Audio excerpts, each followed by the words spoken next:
Welcome back. This is February 10th, 2016. Our guest in this segment of Citizens Forum is Bryan Gilbert, and we're going to be talking about the sewage treatment potential disaster here in Victoria, where we're going to spend $1 billion if the official plan goes through with little or no environmental benefit.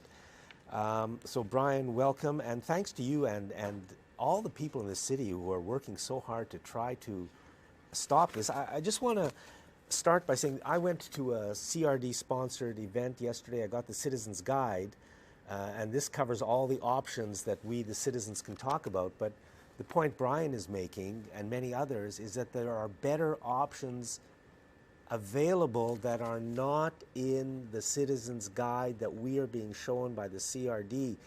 This is a democratic and public engagement process nightmare. So, Bryan. Well, it certainly is a challenge, and I'm sure that many of your audience members are just hoping this will go away, and why can't we just get it done?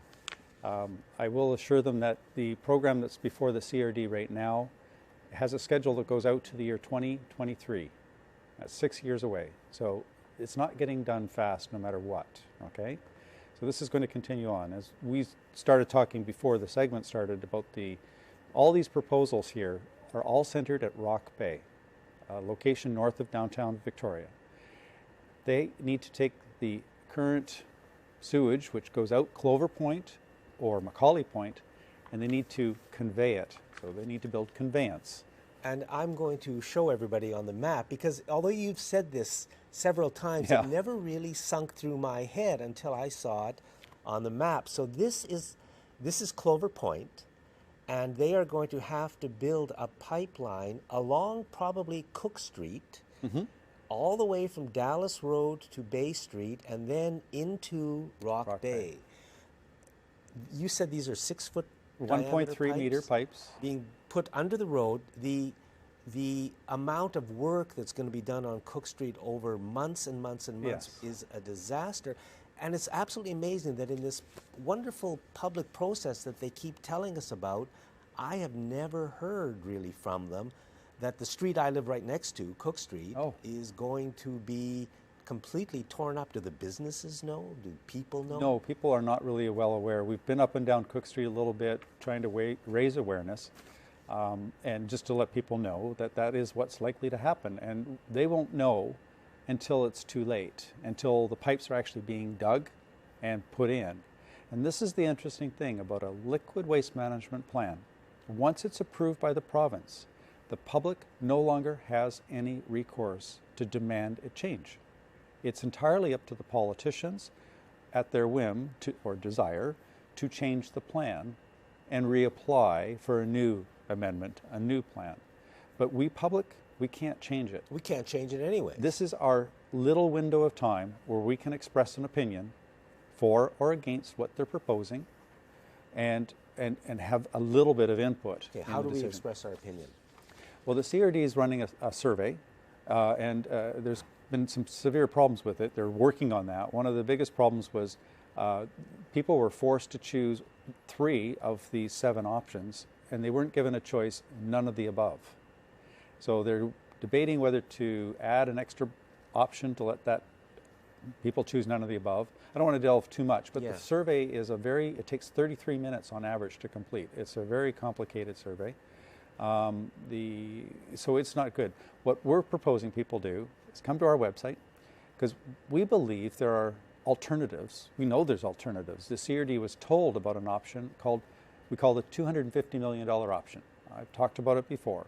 It's tertiary distributed modules using advanced gasification, but basically integrating all our waste streams after the fact. The solids, the sewage sludge get integrated and converted to energy, which generates revenue. The good news is the technical oversight panel that CRD's hired says that's a good idea. That was mentioned today in today's meeting at the core area. They said, yep, the technology is feasible, it's proven, and that's the way you should go when you go forward. And they say that would be in the next phase. But our point as citizens is we're being asked now, and we're not being given the real pony.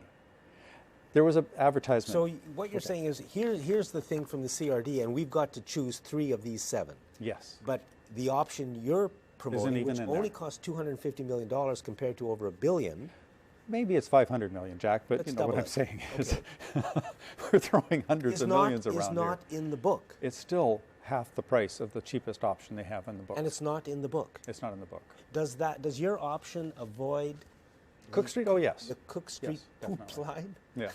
Yeah. I mean, once again, there it is, a pipeline running Actually, at Cook Street. there's hope with with that option of actually getting it done sooner. Because they're modular units, they could start to be built right now and upstream, up the pipes, and we could start getting to our 2020 deadline and stop polluting the ocean and doing it well sooner. So, yeah. Okay.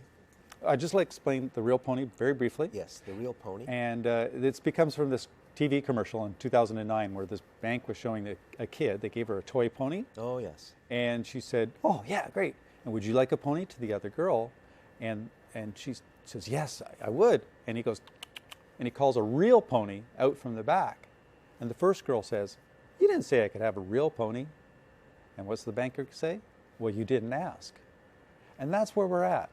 We're not even being told that there's an option that could ask for the real pony, and hence the website name, realpony.ca. It's unbelievable that this is going on right before our very eyes. Most people have little or no idea of what's going on. I mean, there's nothing about the reality, I don't think, in the media.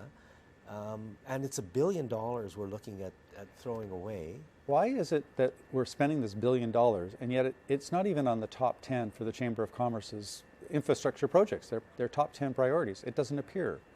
I watch all sorts of stuff. Doing sewage treatment isn't everyone's first priority. Homelessness is, and all sorts of other social and climate issues. Why aren't we putting some of this money towards that? So that's what I'm here for. Let's cut this cost down to something that's reasonable. And by the way, secondary treatment doesn't really change the ocean. The problems are going to float out into the ocean anyways. All those things we're still concerned about, microplastics, microfibers, the chemicals of concern that affect the whales and affect the plankton, they'll still be there with secondary treatment. What we need is this tertiary level, which filters everything out of the water. It's pure, clean water. And that's where we have the leftovers, and that's where we need a system to deal with that and not spread that back on land and let it go back in the water. So this is where we're heading. We're looking for an environmentally superior solution that's at a fraction of the cost and makes money year after year. It's a win-win-win. And so that's what we're pushing. And it's not on the table. And it's not on the table yet. What are the timelines? Here we are, it's February the 10th today. I don't know when we'll air, but by the 20th, 10 days from now, the survey will close. The public survey run by the CRD. Run by the CRD. Our petition will stay open into March, okay, at this website. That survey will close. They'll do up a report on the 24th of February. The Core Area Liquid Waste Management Committee, the Sewage Committee, is going to make a decision on one of these 7. They will make a decision. And that's chaired by Lisa Helps. Chaired by Lisa Helps. And they're going to choose one of these 7. That's the current schedule. And then so that's on February 24th? Yes, and on the 29th, a task force, which is from the CRD, that's looking at integrating these waste streams and doing advanced gasification and turning that into money, reports on the 29th. So the CRD is going to vote on the 24th to choose one of these and forward it to the province. Yeah. While on the 29th, another committee of the CRD is going to report on potentially a different option that could be better. Yes. But it'll be too late.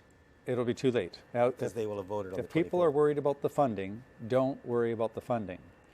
This funding that they're trying to capture for the end of March is for anaerobic digestion. That's that way of dealing with the solids afterwards. You can get P3 funding for for municipal solid waste and sewage sludge with advanced gasification. It's a proven technology. The technical oversight panel said so.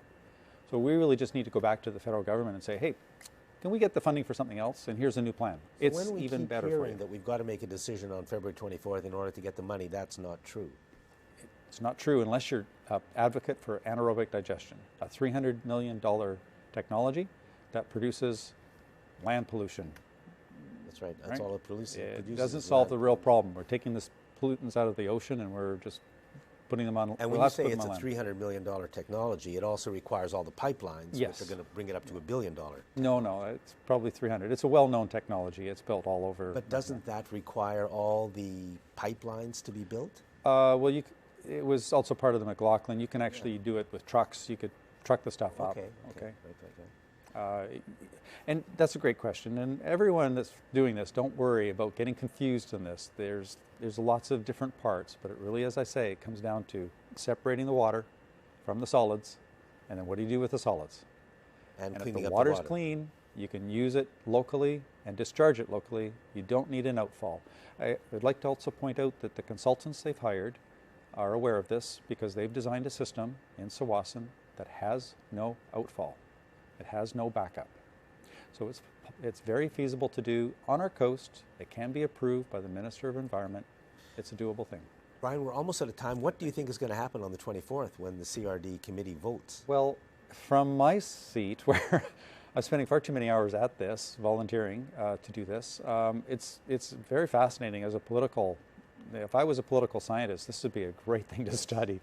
It's dysfunctional and lurching around. I see hope in the future. I'm a very positive guy. So we'll see how it plays out, but it will be something to watch. Maybe we can come back and talk about it. And once again, I just want to mention the fact that they're building a pipeline up Cook Street and nobody knows about it. We're out of time. Thank you very much, Brian, and thank you for watching this week's Citizens Forum.